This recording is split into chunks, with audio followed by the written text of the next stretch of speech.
ریاض سے فوری خبر ہے کہ ابو ظہبی پولیس نے اس شخص کو گرفتار کر لیا ہے جو اپنی نئی کار کی صفائی کر رہا تھا۔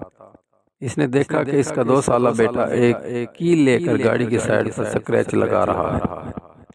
باپ غصے میں آ گیا اور اپنے بیٹے کو ہاتھ سے مارنے لگا، یہ سمجھے بغیر کہ وہ اسے ہتھوڑے کے ہینڈل سے مار رہا ہے۔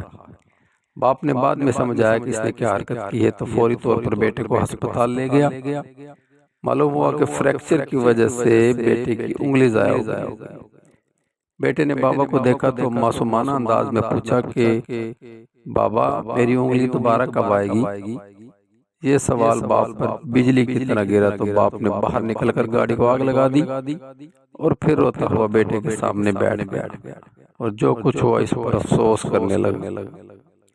جب اس نے گاڑی کے سکریچ کو غور سے دیکھا تو وہاں لکھا تھا کہ پاپا میں آپ سے بہت پیار کرتا ہوں، اور یہ سب برداشت نہ کر سکا اور اگلے روز اس نے خودکشی کر لی اور کہانی ختم۔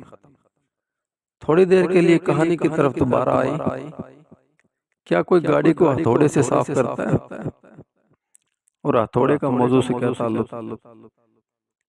لڑکا 2 سال کا ہے، کیا وہ یہ مکمل لکھ سکتا ہے کہ بابا میں آپ سے بہت پیار کرتا ہوں؟ اور کیا اتنا چھوٹا بچہ بول کر کہہ سکتا ہے کہ بابا میری انگلی دوبارہ کب آئے گی؟ ابو ظہبی پولیس اور ریاض کے درمیان کیا کنیکشن ہے؟ خودکشی کرنے والے باپ کو پولیس نے کیسے پکڑا؟ دراصل سوشل میڈیا پر اکثر سیاسی، مذہبی و فرقہ وارانہ پوسٹ اسی طرح کی ہوتی ہیں اور ہم بغیر سوچے سمجھے رد عمل کا شکار ہو کر جذبات کی رو میں بہہ جاتے ہیں۔ ہمارا دماغ اور ہماری سوچ ہم سے چوری ہو جاتی ہے اور ہمیں محسوس تک نہیں ہوتا۔ لہٰذا ہر خبر پر یقین کرنے سے پہلے تھوڑا سا اپنے دماغ پر زور دے لیا کریں اور بلا تحقیق بات کو آگے مت پھیلایا کریں۔